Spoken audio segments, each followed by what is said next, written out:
Capítulo 3.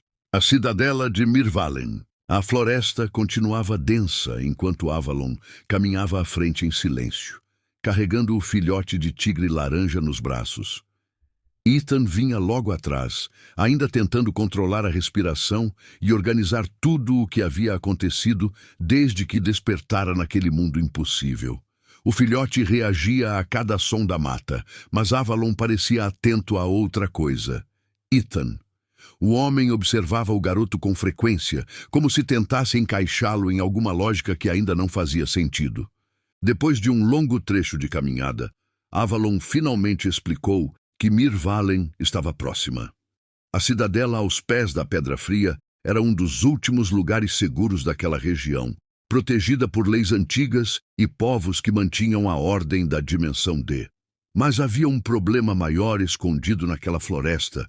Os tigres brancos que antes guardavam aquele território estavam desaparecendo, e quando um povo desaparecia, criaturas perigosas começavam a surgir no vazio deixado por eles. Pouco depois, a mata se abriu, e Ethan viu diante de si muros gigantes de pedra clara, torres esculpidas, pontes suspensas e bandeiras azuis balançando no vento.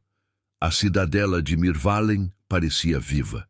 Ao atravessar os portões, ele percebeu que aquele lugar respirava em silêncio através dos corredores de pedra e dos cristais azuis pulsando nas paredes, enquanto Avalon o conduzia sem hesitar até os anciões, os estudiosos responsáveis por investigar tudo aquilo que surgia de estranho na Dimensão D. O exame começou imediatamente. Lâminas de cristal passavam sobre sua pele, pequenos tubos brilhavam perto de seus braços e esferas metálicas giravam ao redor dele como se procurassem algum sinal invisível. Mas não encontraram nada, nenhuma origem, nenhuma energia e nenhum povo. Ethan repetiu nervoso que era humano, porém a palavra não significava absolutamente coisa nenhuma para os anciões.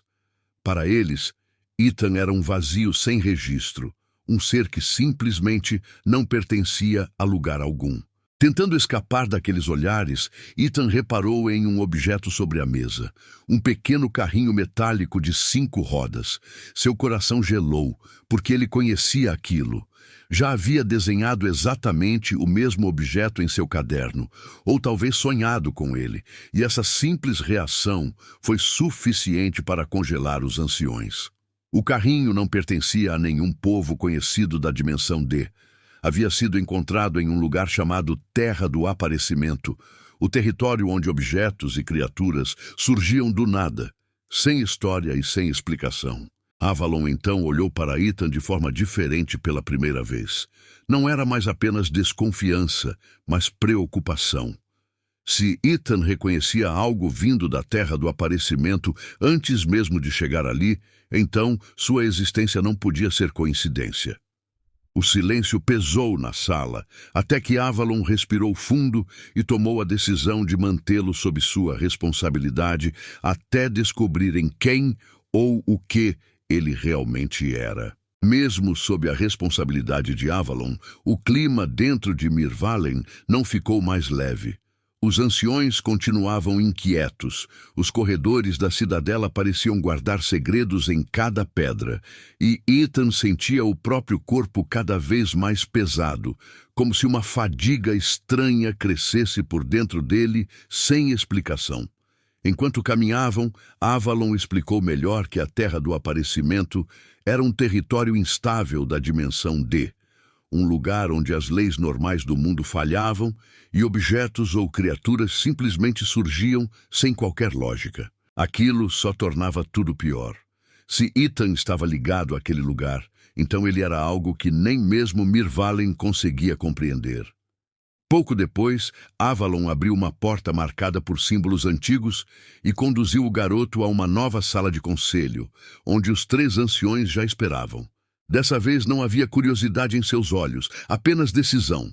Sem rodeios, declararam que Ethan era perigoso demais para continuar vivo ali. Um ser sem origem não podia caminhar livremente pela Dimensão D, e para proteger Mirvalen, aquele garoto precisava ser eliminado. A palavra caiu sobre Ethan como uma lâmina.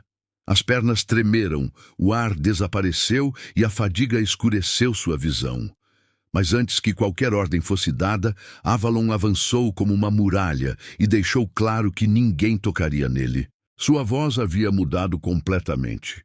Fria, firme e perigosa, Avalon lembrou aos anciões que Mirvallen não matava os diferentes, fosse qual fosse sua raça, forma ou origem, e que enquanto Ethan estivesse sob seus cuidados, ninguém naquela cidade faria mal a ele. Depois de um silêncio pesado, os anciões acabaram cedendo, não por concordarem, mas porque sabiam que Avalon não recuaria. Avalon tirou Ethan dali imediatamente. O garoto mal conseguia andar, a cabeça pesava e a sensação de estar sendo puxado para longe só aumentava. Ao deixarem a cidadela principal para trás, Ethan viu então algo completamente inesperado.